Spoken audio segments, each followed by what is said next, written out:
goreng naik, semua bahan-bahan makanan ataupun barang-barang kayaknya naik. Dana Moneter Internasional atau IMF memperkirakan jumlah orang yang hidup di jalanan alias meningkat akibat lonjakan inflasi yang terjadi di sejumlah negara.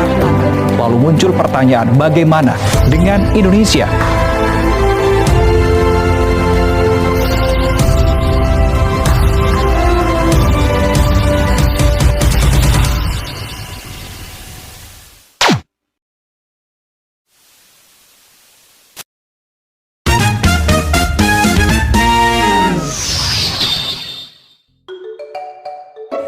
Kebijakan moneter.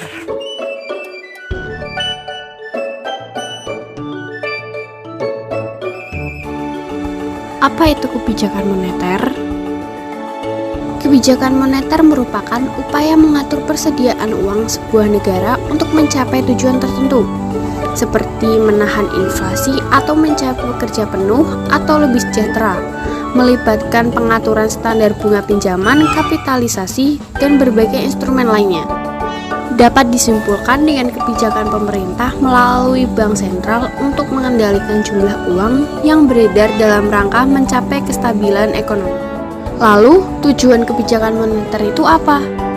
Bank Indonesia melakukan kebijakannya guna: pertama, mencapai stabilitas nilai rupiah; yang kedua, memelihara stabilitas sistem pembayaran; yang ketiga, menjaga stabilitas sistem keuangan guna mendukung pertumbuhan ekonomi yang berkelanjutan. Sebagaimana tercantum dalam pasal 7 UU nomor 23 tahun 1999 tentang Bank Indonesia, sebagaimana telah beberapa kali diubah terakhir dengan UU nomor 4 tahun 2023 tentang pengembangan dan penguatan sektor keuangan. Tujuan kebijakan moneter lainnya yaitu meningkatkan kesempatan kerja, karena kerja akan meningkat apabila produksi meningkat. Lalu, menjaga stabilitas ekonomi. Menjaga stabilitas ekonomi adalah suatu keadaan pertumbuhan ekonomi yang berlangsung secara terkendali dan berkelanjutan. Selanjutnya, memperbaiki posisi neraca pembayaran. Neraca pembayaran dapat dikatakan dalam keadaan seimbang jika jumlah nilai barang yang diekspor sama dengan jumlah barang yang diimpor. Yang terakhir, menjaga stabilitas harga. Menjaga stabilitas harga ditandai dengan stabilitas harga barang dari waktu ke waktu. Beberapa syarat yang harus dipenuhi agar kebijakan moneter dapat mencapai keberhasilan dalam pelaksanaannya. Yang pertama, independensi bank sentral. Sebenarnya tidak ada bank sentral yang bisa bersifat benar-benar independen tanpa campur tangan dari pemerintah. Yang kedua, fokus terhadap sasaran. Pengendalian inflasi hanyalah salah satu di antara beberapa sasaran lain hendak dicapai oleh bank sentral. Yang ketiga, capacity to forecast inflation. Bank sentral mutlak harus mempunyai kemampuan untuk memprediksi inflasi secara akurat sehingga dapat menetapkan target inflasi yang hendak dicapai. 4. Pengawasan instrumen. Bank sentral harus memiliki kemampuan untuk mengawasi instrumen-instrumen kebijakan moneter. Yang kelima, pelaksanaan secara konsisten dan transparan. Dengan pelaksanaan target inflasi secara konsisten dan transparan, kepercayaan masyarakat terhadap kebijakan yang ditetapkan akan semakin meningkat. Selanjutnya, jenis-jenis kebijakan moneter. Jenis kebijakan moneter yang pertama adalah easy money policy. Kebijakan moneter ekspansif atau kebijakan uang longgar adalah kebijakan yang diambil oleh bank sentral untuk menambah jumlah uang yang beredar. Umumnya dilakukan ketika negara sedang mengalami resesi atau depresi. Hal tersebut dikarenakan pada saat negara mengalami kelesuan ekonomi, masyarakat akan cenderung membiarkan uangnya diam di dalam bank. Kebijakan moneter ekspansif. Kebijakan uang longgar yang diterapkan oleh otoritas moneter dapat dilakukan dengan: pertama, menurunkan tingkat suku bunga; kedua, membeli surat berharga di pasar modal; ketiga, menurunkan cadangan kas; dan yang terakhir, pembelian kredit longgar.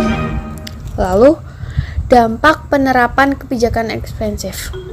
Yang pertama, meningkatkan pertumbuhan ekonomi; kedua, menurunnya tingkat pengangguran; ketiga, tingkat inflasi yang meningkat. Yang terakhir, depresi mata uang. Jenis kebijakan moneter yang kedua adalah tight money policy. Kebijakan moneter kontraktif atau kebijakan uang ketat adalah kebijakan bank sentral untuk mengurangi jumlah uang yang beredar ketika negara mengalami inflasi, di mana jumlah uang yang beredar di masyarakat terlalu banyak sehingga harga barang kebutuhan yang dijual belikan tidak terkendali. Kebijakan moneter kontraktif. Adapun cara yang dilakukan untuk mengurangi uang yang beredar dalam kebijakan kontraktif. Yang pertama, menaikkan suku bunga. Yang kedua, menjual sertifikat Bank Indonesia. Yang ketiga, menaikkan cadangan kas. Yang keempat atau yang terakhir, membatasi pembelian kredit. Lalu ada pula dampak penerapan kebijakan kontraktif. Yang pertama, pertumbuhan ekonomi lebih lambat. Kedua, laju inflasi lebih moderat. Yang ketiga, pengangguran meningkat. Selanjutnya ada instrumen kebijakan moneter. Kebijakan moneter yang dilakukan dalam rangka pengendalian jumlah uang yang beredar dapat dilakukan melalui beberapa instrumen. Adapun instrumen kebijakan moneter di Indonesia. Yang pertama, kebijakan operasi pasar terbuka. Yang kedua, diskonto. Yang ketiga, cadangan wajib minimum. Yang keempat, politik pagu kredit. Yang terakhir, dorongan moral. Instrumen kebijakan moneter di Indonesia.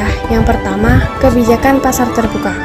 Kebijakan yang diambil bank sentral untuk mengurangi atau menambah jumlah uang beredar dengan cara menjual atau membeli surat-surat berharga seperti sertifikat Bank Indonesia. Yang kedua, kebijakan diskonto. Kebijakan untuk menaikkan atau menurunkan suku bunga bank dalam rangka memperlancar likuiditas sehari-hari. Yang ketiga, kebijakan cadangan wajib umum. Kebijakan dengan menaikkan atau menurunkan jumlah cadangan kas minimum yang ada di bank umum. Yang keempat, kebijakan politik pagu kredit. Kebijakan pemberian kredit dengan memperketat atau mempermudah dalam pemberian pinjaman kepada masyarakat. Yang terakhir, kebijakan dorongan moral. Kebijakan bank sentral untuk mengatur jumlah uang beredar dengan cara memberikan himbauan kepada bank umum dan pelaku ekonomi lainnya. Semua instrumen tersebut dapat dikelompokkan menjadi dua, yaitu pengelompokan instrumen. A. Kebijakan moneter kualitatif. Yang satu, kebijakan politik pagu kredit. 2. Kebijakan dorongan moral. B. Kebijakan moneter kuantitatif. 1. Kebijakan diskonto. 2. Kebijakan operasi pasar terbuka. 3. Kebijakan cadangan wajib minimum. Selain instrumen-instrumen tadi, Bank Indonesia juga memiliki beberapa instrumen kebijakan moneter lainnya. Yang pertama, kredit langsung. Yang kedua, penetapan uang muka impor. Yang ketiga, fasilitas overdraft atau overdraft window. Yang keempat, intervensi rupiah. Yang kelima atau yang terakhir, sertifikat wadian Bank Indonesia atau FWBI. Selanjutnya, upaya pemerintah dalam kebijakan moneter. Yang pertama, penerapan sasaran inflasi.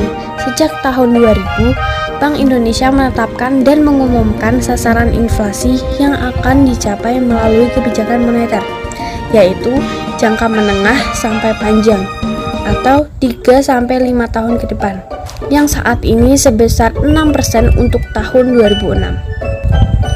2. Kebijakan moneter mengarah ke depan.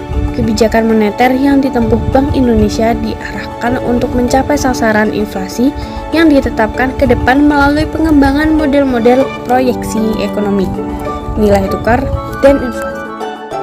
Yang ketiga, transparansi.